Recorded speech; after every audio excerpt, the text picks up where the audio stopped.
ଗୋଟିଏ ଶୁଖିଲା ଲଙ୍କା ଜାଳି ଦିଅନ୍ତୁ, ଗ୍ୟାରେଣ୍ଟି ଦେଉଛି ସେ ନାରୀ ଧରାଦେବ। ରାତି ଦିନ ତୁମକୁ ଫୋନ୍ କରିବ, ଘରକୁ ଡାକିବ।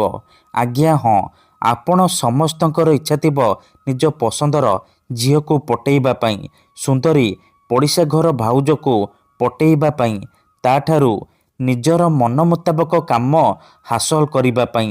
କିନ୍ତୁ ଇଏ ଏତେ ସହଜ ନୁହେଁ। ଏଥିପାଇଁ ଆମର ତନ୍ତ୍ରଶାସ୍ତ୍ରରୁ ମୁଁ ଆଜି ଆପଣଙ୍କ ପାଇଁ ଏମିତି ଏକ ସହଜ ଘରୋଇ ବଶୀକରଣ ନେଇ ଆସିଛି। ଏହି ବଶୀକରଣ ଆପଣ କରିଦେଲେ ନିଜ ପସନ୍ଦର ସୁନ୍ଦରୀରୁ ସୁନ୍ଦରୀ ଝିଅକୁ ଅତି ସହଜରେ ପଟେଇ ପାରିବେ। ତାଠାରୁ ନିଜର ମନ ମୁତାବକ କାମ ହାସଲ କରିପାରିବେ। କେବଳ ଆପଣଙ୍କୁ ଗୋଟିଏ ଶୁଖିଲା ଲଙ୍କା ଜାଳିବାର ଅଛି।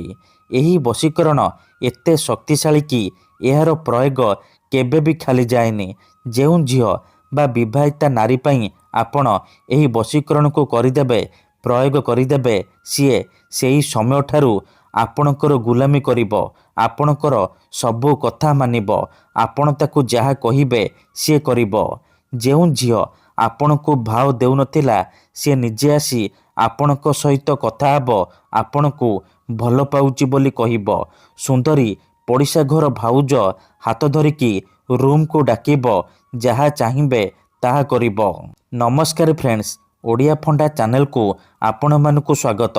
ଆଜିର ଏହି ଭିଡ଼ିଓଟିରେ ମୁଁ ଆପଣଙ୍କୁ ଶିଖେଇବି ଗୋଟିଏ ଶୁଖିଲା ଲଙ୍କାରେ ଆପଣ କିପରି ବଶୀକରଣ କରିପାରିବେ। ଏଥିପାଇଁ ଆପଣଙ୍କୁ ବେଶୀ କିଛି କଷ୍ଟ କାମ କରିବାକୁ ପଡ଼ିବନି, କିମ୍ବା କୌଣସି ପ୍ରକାର ମନ୍ତ୍ରତନ୍ତ୍ର କରିବାକୁ ପଡ଼ିବନି, କିମ୍ବା କିଛି ବି ପଇସା ଖର୍ଚ୍ଚ କରିବାକୁ ପଡ଼ିବନି।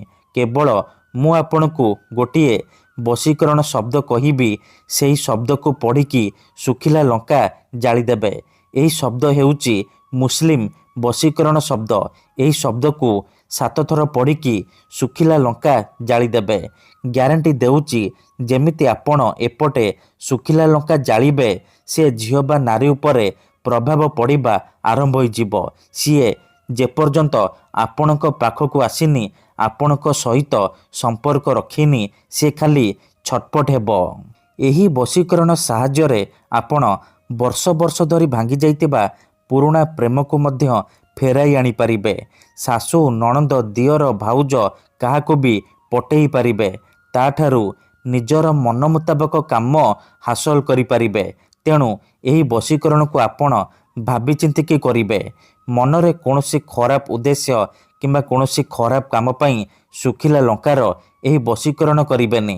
କାହିଁକି ନା ମାତ୍ର ଥରେ ବଶୀକରଣ ହେବା ପରେ ସେ ଝିଅ ହେଉ ବା ସୁନ୍ଦରୀ ପଡ଼ିଶା ଘର ଭାଉଜ ଆପଣଙ୍କର ବଶରେ ହେଇଯିବ।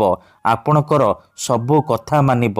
ଆପଣ ତାକୁ ଯାହା କହିବେ, ଯେମିତି କହିବେ ସିଏ କରିବ। ତେବେ ଏହି ବଶୀକରଣ ବିଧି ଆପଣ କିପରି କରିବେ, କେମିତି କରିବେ, ଶୁଖିଲା ଲଙ୍କା ଆପଣ କିପରି ଜାଳିବେ, ମୁଁ ଆପଣଙ୍କୁ ଶିଖେଇବି। ସମ୍ପୂର୍ଣ୍ଣ ପ୍ରୟୋଗ ବିଧି ଠିକ୍ ଭାବରେ ଶିଖେଇବି। ଜାଣିବା ପାଇଁ ଭିଡ଼ିଓଟିକୁ ମୂଳରୁ ଶେଷ ପର୍ଯ୍ୟନ୍ତ ଧ୍ୟାନ ସହିତ ଦେଖନ୍ତୁ। ଅଧାରୁ ଛାଡ଼ିକି ପଳେଇଲେ କିମ୍ବା କାଟି କାଟି ଦେଖିଲେ ଆପଣ କିଛି ବି ବୁଝିପାରିବେନି। ପରେ କମେଣ୍ଟ କରିବେ, ଗୁରୁଜୀ ଆପଣଙ୍କର ବଶୀକରଣ କାମ କରୁନି। ତେଣୁ ଭିଡ଼ିଓଟିକୁ ମୂଳରୁ ଶେଷ ପର୍ଯ୍ୟନ୍ତ ଧ୍ୟାନ ସହିତ ଦେଖନ୍ତୁ। ପ୍ରୟୋଗ ବିଧିକୁ ଠିକ୍ ଭାବରେ ବୁଝନ୍ତୁ। ତାପରେ ଆପଣ ଏହି ବଶୀକରଣକୁ କରିବା ପାଇଁ ଯିବେ। ତେବେ ଯାଇ ମୁଁ ଆପଣଙ୍କୁ ଗ୍ୟାରେଣ୍ଟି ଦେଉଛି, ଆପଣଙ୍କର ବଶୀକରଣ କାମ କରିବ। ଆପଣ ଯାହାକୁ ଚାହିଁବେ ତାକୁ ପଟେଇ ପାରିବେ।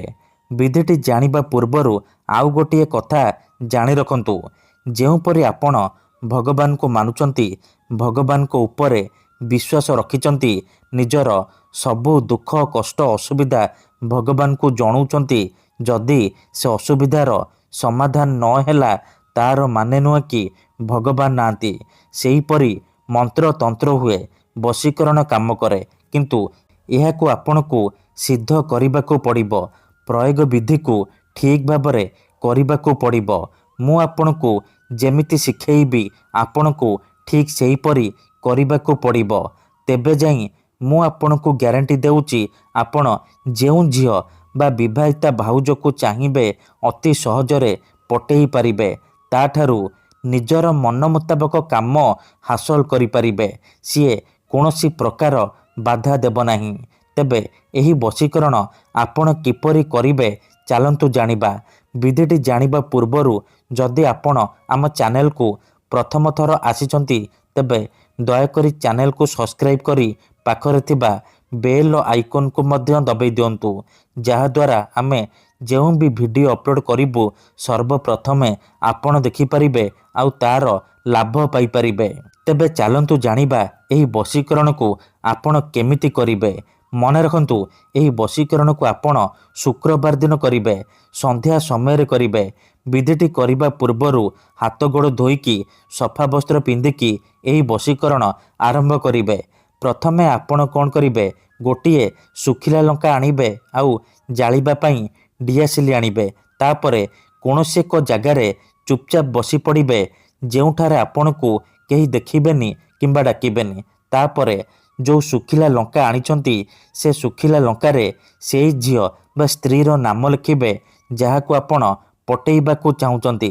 ତାପରେ ସେ ଶୁଖିଲା ଲଙ୍କାକୁ ଡାହାଣ ହାତରେ ଧରିବେ ଆଉ ଆଖି ବନ୍ଦ କରିକି ସେଇ ଝିଅ ବା ନାରୀକୁ ମନରେ ଭାବିବେ, ତାକୁ ମନେ ମନେ ଭାବିବେ। ତାପରେ କ'ଣ କରିବେ, ୟା କରିବୁ, ୟା କରିବୁ, ୟା କରିବୁ ଏହି ଶବ୍ଦକୁ 7 ଥର ପଢ଼ିବେ। ଇଏ ହେଉଛି ମୁସଲିମ ବଶୀକରଣ ଶବ୍ଦ। ଏହି ଶବ୍ଦକୁ ଆପଣ 7 ଥର ପଢ଼ିବେ। 7 ଥର ୟା କରିବୁ ପଢ଼ି ସାରିବା ପରେ 3 ଥର ସେ ଝିଅ ବା ନାରୀର ନାମ କହିବେ ଯାହାକୁ ଆପଣ ପଟେଇବାକୁ ଚାହୁଁଛନ୍ତି। ତାପରେ କ'ଣ କରିବେ, ସାଙ୍ଗେ ସାଙ୍ଗେ ସେ ଶୁଖିଲା ଲଙ୍କାକୁ ଜାଳିଦେବେ। ଯେମିତି ଏପଟେ ଶୁଖିଲା ଲଙ୍କା ଜଳିବ ସେପଟେ ପ୍ରଭାବ ପଡ଼ିବା ଆରମ୍ଭ ହୋଇଯିବ। ସେ ଝିଅ ହେଉ ବା ବିବାହିତା ନାରୀ ଆପଣଙ୍କ ଆଡ଼କୁ ଆକର୍ଷିତ ହେବାକୁ ଲାଗିବ। ଯାହା ଚାହିଁବେ ତାହା କରିବ। ଧନ୍ୟବାଦ।